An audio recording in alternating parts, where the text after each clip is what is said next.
Aquarius.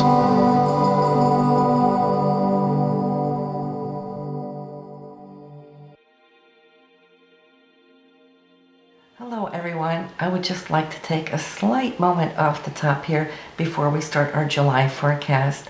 I just want to thank you all for the inspiration you give me that again can hopefully be inspiring you. I would love to thank each and every country, but that would be a long list. We are now being viewed in 177 countries. So you know who you are when I thank you for that blessing and for you sharing these videos. And also I want to thank those of you that I've been able to touch in a personal level in our personal private readings.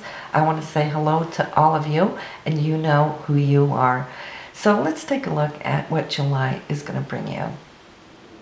Hello Aquarius, this is your July forecast for 2013. We're starting off the top of the month with somewhat of a little bit of a challenge as Venus and Saturn squares one another. And that might trigger your sense of self-esteem or something that you value. It might be a financial issue perhaps also coming in. Saturn being authorities, but it could be your own inner authority. For you, this will take place between your 7th house and also Saturn in your 10th house. So it could have definitely something to do with some communication, a one-on-one communication, or a partnership agreement, figuring out what is fair for the one and fair to the other. This could also be in your relationship area, something that you're trying to adjust and become eye to eye with. And you might be a little reactive because the Sun this day, same day, is being opposed by Pluto. And we know that when Pluto is triggered, there is always this feeling of eruption, reaction. And it could kind of flare up a little bit, maybe too strong is what you're thinking in the aftermath of it, but it is what it is. But I do see that by the 3rd, whatever this issue was, you're going to be able to adjust it. On the 7th and 8th, we have other things coming in to play where this very same Venus, so the issue there from the beginning of the month, will come back in around, and it looks like you found some kind of solution or resolution to it. And then things are up and running and it seems to be nice. Okay, you're going to find that communication is going to heal and put in place what you didn't have there at the beginning of the month. And maybe this partner is seeing it now more from your point of view, which I think is important. And this is why you reacted in the first place with some sort of defense. And on the 7th and 8th, we got another couple of things going on because we have Saturn waking up from his sleep. He's been doing nothing since end of January. He's been on the couch, but coming back in now to be a part of the gameplay. And Saturn for you is in your 10th house, career, and those things that you're trying to achieve at the top of your chart. So if you feel that things have been a little slow from end of January, I see that you've been working hard throughout spring, and only you know that better. But it's like if things haven't really come together, you haven't really got the conclusion of what you felt you deserved, well, watch it starting to pick up speed slowly, but surely as he starts progressing now throughout the rest of your 10th house. We have Mars on the 13th, which is changing signs. Moving out of your 5th house. So if your focus has been on working, spending a lot of time with your children, okay, that phase now is concluding itself. If you have been very dynamically working on some projects, well, you'll see that whatever you brought to the table there now is going to take a new direction, as it won't be as much launching it or projecting it to superiors, but now actually working it in a more practical sense on how you can structure it, organize or reorganize some of those elements.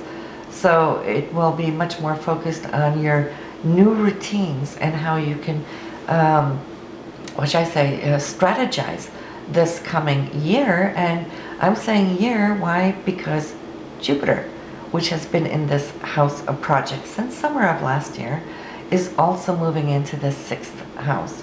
And that happened or will be happening, depending on when you listen to this forecast. June 25th is when Jupiter will move into the 6th house for you. And she will remain there for the better part of a year until summer of next year. And you'll see how this energy now is going to be expanding and working for you. So I see a lot of focus going in on also health matters, catching up with it. You might have been depleting a lot of your energy because you've been so focused elsewhere in your chart. But Jupiter right now is more saying, okay, it's time to take a break from some of that heavy routine, lighten it up a little bit, expand your routine, meaning expand more time to your day-to-day issues and resources. We have the new moon here in this very same area, the 6th house. We've got like a whole thing going on there.